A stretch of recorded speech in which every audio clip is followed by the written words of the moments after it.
gun violence in our city. I never in a million years thought one of my kids would get shot. Teen tragedies as some of the youngest community members fall victim to bullets. Gangs prey on our youth to commit violent crimes, a lifestyle many kids see more and more as technology changes. The end result, way too often, is death. The problem plagues the nation. Jonesboro is no exception, with a rise in violent crime. Innocent people dying at the hands of youth gang members. Tonight, a deep dive into the problem and the solutions. A Region 8 investigation. Kids in the Crossfire. It is a problem which impacts us all, no matter where we live. Violent crimes in communities like Jonesboro are on the rise. Good evening, I'm Chris Carter. Over the last 15 years, Jonesboro police have seen a rise in those violent crimes, and kids are behind it. Streets we walk every day, neighborhoods that we call home, are seeing those crimes. Now, over the next 30 minutes, we are going to take a look at the problems and the solutions.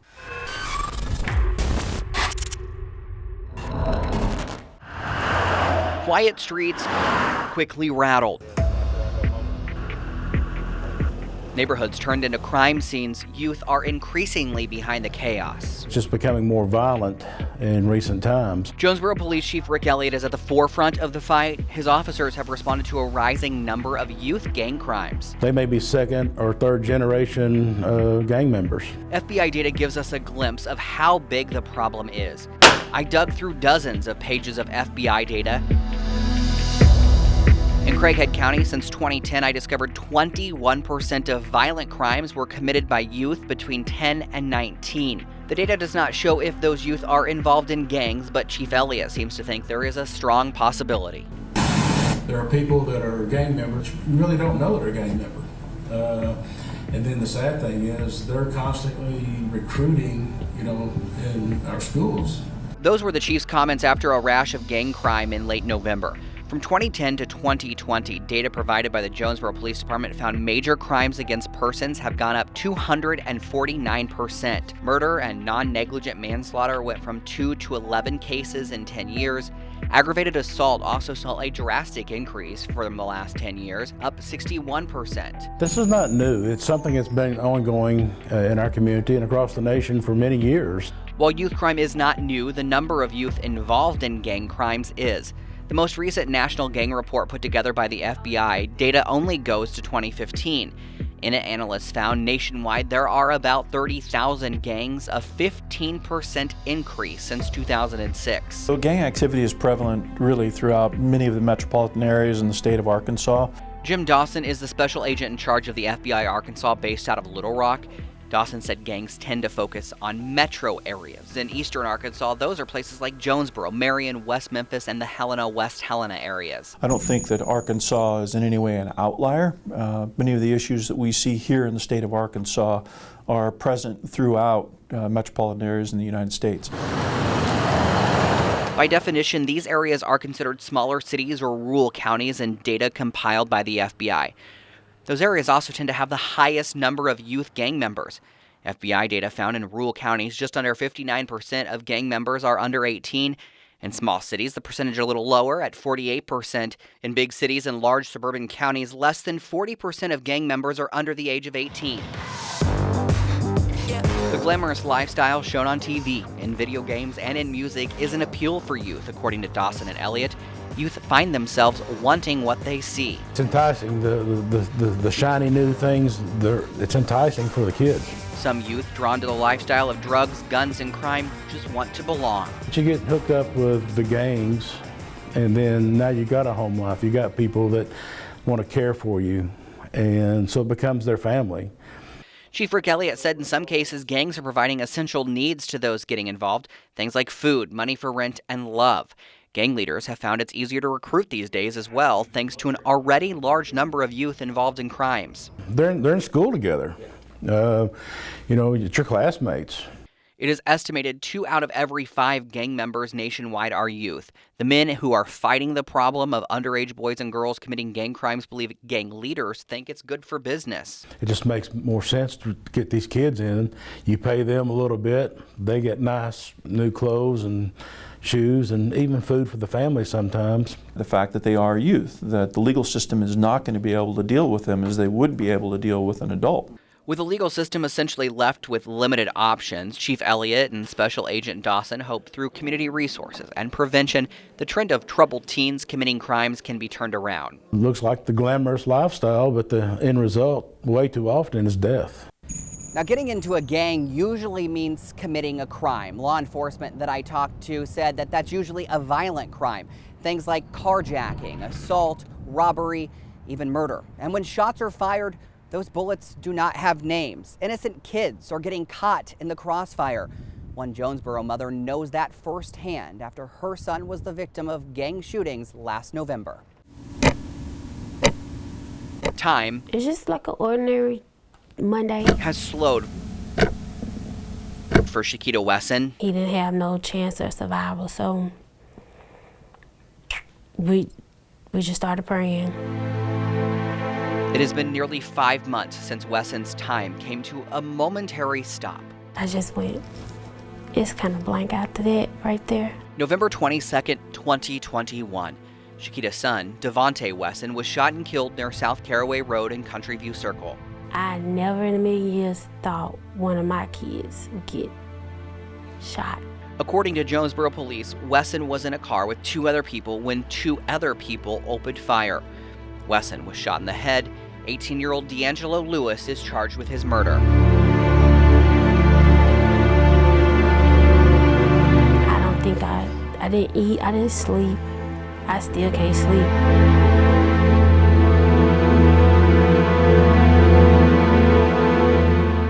At the time of the shooting, Jonesboro police said it was related to a series of other shootings. Police Chief Rick Elliott said they were all gang-related. Wesson's mother does not believe her son was involved in a gang, but instead was in the wrong place at the wrong time. He got shot because of somebody else. That really just like, that hurts the most. That is too big. How? Let me see. Described as the one who kept you laughing, the one who gave back to those who he loved, Wesson's mother holds on to the memories she has of her son. He had a smile that's just, it was addictive. Like you, if he smiled, then you smiled.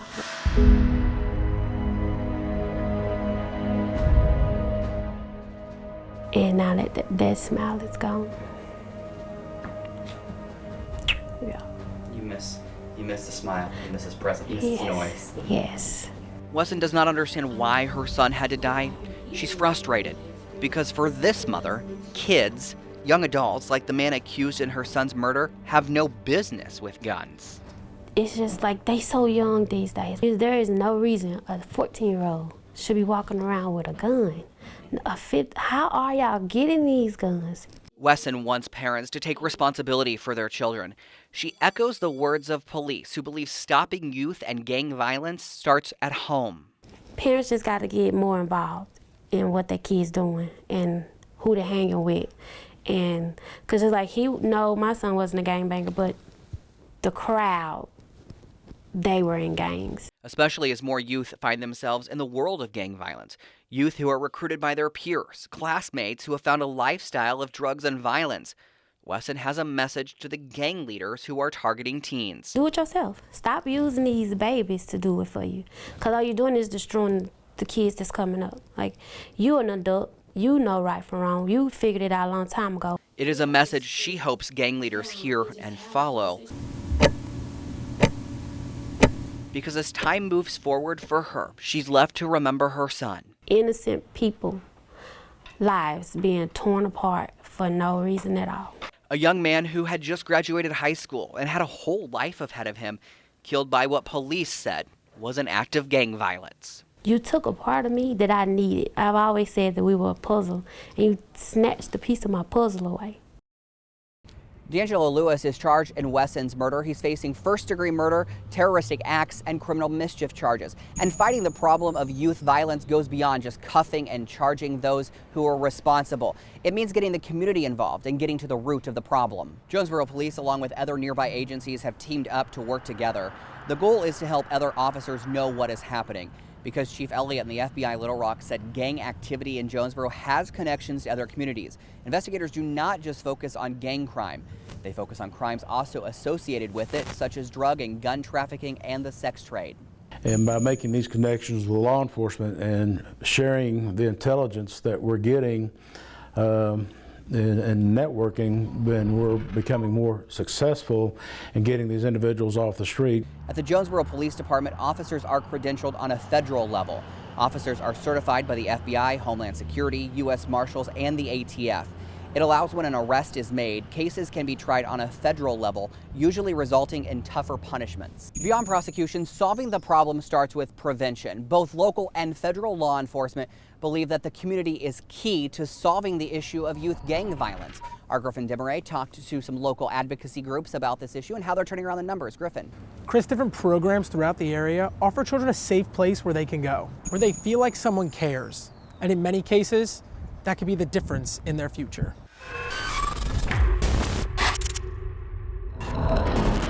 On the court, inside City Youth Ministries. Success is the goal for these kids. The game of basketball these children are playing is just one way to keep them off the streets. I think always people think it has to be some big program, but really it's just to know that somebody loves you and cares about you and wants you to make good choices.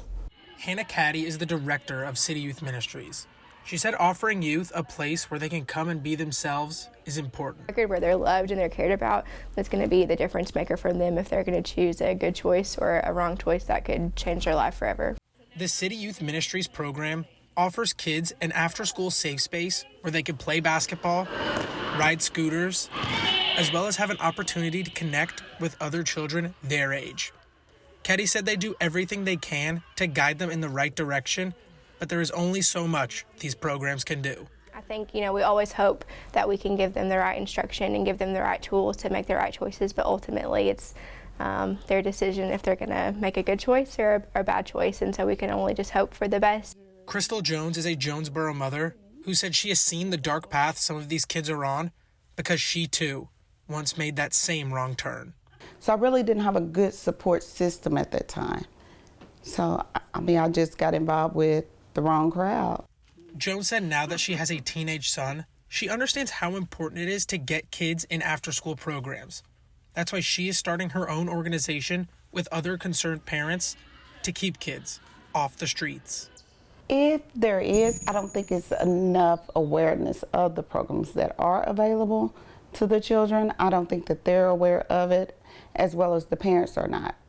According to Multi-Briefs exclusive, a study of more than 5,000 law enforcement agencies nationwide found youth crime during school days peaked between 2 and 6 p.m. when kids don't have supervision. Jones said there are some good after-school programs, but it is all about trying to get the word out so everyone knows. I realized that there was more of a need for something positive, more positive structure for the teens. Both women stressed it's all about making a child know you are there for them, being that rock so they don't fall into a dark path. Your life is precious and you have dignity and worth. A mission of 2 women to make sure the boys and girls of Northeast Arkansas have the resources to score big in life. Juvenile arrests around the country have decreased by 70%, and participation in after-school programs have increased by 50% since 2000, showing that these programs really do make a difference, Chris. Thanks, Griffin. Keeping kids out of the crossfire starts at home. Adults need to know what to look for. They play a critical role in preventing kids from being recruited. The National Gang Center said there are common identifiers for parents. First, look at how your child dresses. Some gangs wear specific colors. If you notice your child is wearing more of one color more often, it could be a sign. The same goes for certain brands or types of clothes like bandanas or necklaces. If you notice your child is taking a new interest in sports, pay attention. The Gang Center said some professional sports teams' names also have gang meanings within street gangs. Also listen to their music and watch their movies. If your child is focusing more on violent movies or songs, they may be exploring the gang lifestyle. While guardians are the key to prevention, the issue of gangs and youth violence has made its way into our schools. According to the Center for Disease Control, school violence in America is up. In the center's 2019 study of more than 13,000 students nationwide, 7% of high school students had been threatened or hurt with a weapon 1 or more times. Almost 9% of those students said they had not gone to school because they felt unsafe on their way to or from or at school. Schools across Northeast Arkansas are working with law enforcement to keep school violence at a minimum and to make sure that the students and staff are safe. Our Katie Woodall looked into this topic for us after talking with school districts and school resource officers.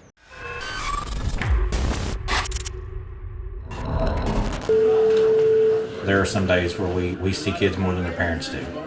So it's just an opportunity for them to get to know me, for me to get to know them. Jonesboro Police Corporal Sheridan Watts has been a student resource officer at Nettleton High School for 5 years, building relationships with students he sees every day. Hopefully we're just an asset and, like I said, a resource for the students to come to when they have questions. While developing those positive relationships is important, Watts' main priority is student safety. That means working with his district on youth violence prevention. When you have someone ask you the question of, gangs in schools, well, no one I've ever talked to has said, yes, I'm in a gang. It's, I'm part of a family. I'm part of a group. According to the National Gang Center, around 11% of students in schools across the country reported gang activity in their school.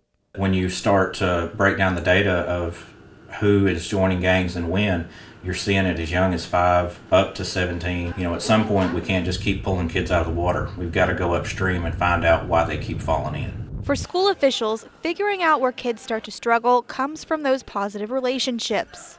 I've worked with kids, that have been, had some issues, some run-ins like that, and most of them have been very open and honest about it.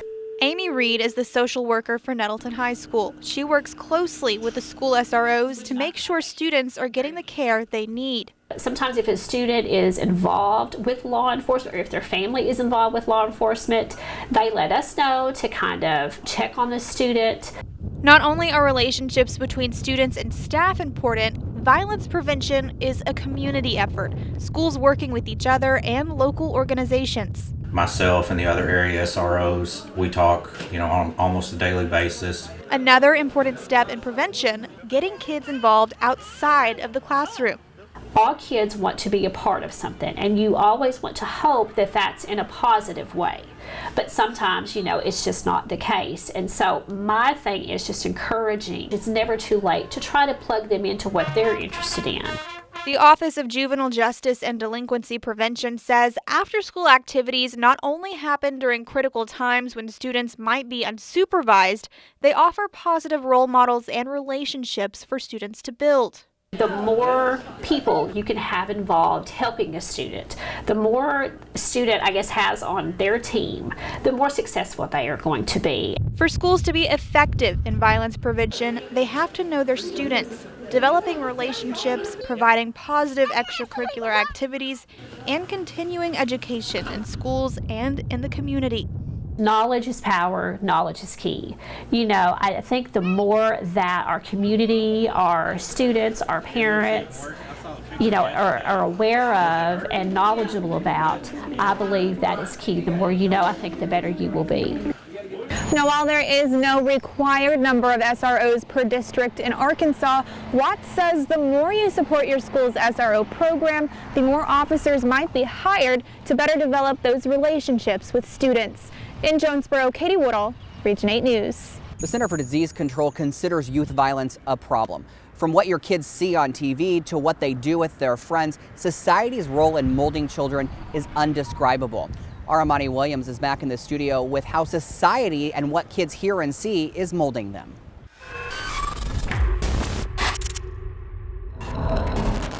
Chris, the World Health Organization found youth violence is the 4th leading cause of death among young people. With video gaming being a multi-billion-dollar-a-year company, it is no surprise youth are taking part in the activity more and more. Video games are the way of life inside Game Exchange in Jonesboro, where dozens of people let go of reality. I got into that when I was younger, so about when I was, I say 10. Among them is Elizabeth Watson. She has a love of gaming. She also works at Game Exchange and is among 73% of youth nationwide who take part in video gaming. Mind building skills and hands-on, and also team leading as well. Certain games can be used like for learning tools. Working at Game Exchange has taught Watson a lot about ratings. She said it's up to parents to keep an eye on what games their children are playing. Different ages shouldn't be playing certain games. Like if it's a rated R game, kids shouldn't be playing it. Several studies have been done asking the question, do violent video games lead to violent children? According to Grand Theft Childhood, the surprising truth about violent video games and what parents can do, explained that the constant playing of violent video games is linked to increased aggressive behavior. 60% of middle school boys and 40% of middle school girls who played at least one mature rated game hit or beat up someone. In the 80s, we've seen a huge increase in gang activity, violent crimes. Not everyone agrees with the studies, though. Dr. Angelo Brown is a criminology professor at Arkansas State University. He said youth violence and video gaming do not correlate. It could cause aggression, violent video games, but in general, with violent video games increasing, violence at least generally has decreased. In fact, Dr. Brown believes in some ways video gaming could help youth. And video games at home, it actually keeps kids away from the street life and in a safe environment. In an Associated Press article, Villanova University psychology professor Patrick Markey found that out of males who commit violent crimes, only 20% were interested in violent video games. Watson believes video games helped her. She said video games sometimes get a bad reputation, but it is not all bad. I took a poll asking you, do video games and social media make youth act violently? 64% of you agreed and others disagreed. In the studio, Imani Williams, Region 8 News. Chris? Imani, thank you. Gangs have been around for centuries and they are changing. Our coverage of Kids in the Crossfire continues after this.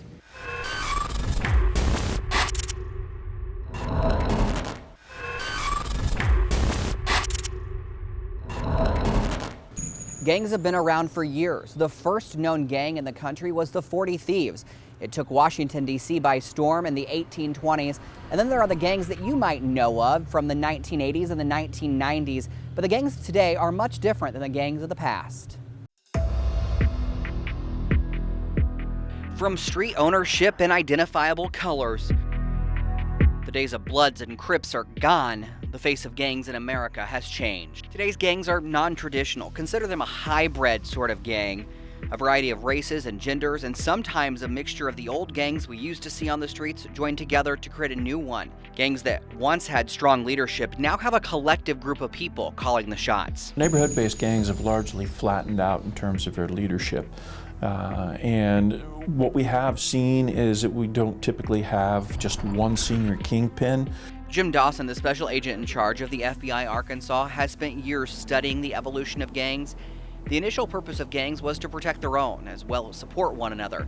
Dawson explained what he believes is the new purpose of these evolving gangs. The real purpose of a gang is to provide or to serve as an economic collective for these neighborhood kids so that they have what they perceive to be opportunity to be able to bring income in. Without a leader at the top and a need to bring in money, many of these new street-style gangs have turned to crime to survive. What switches?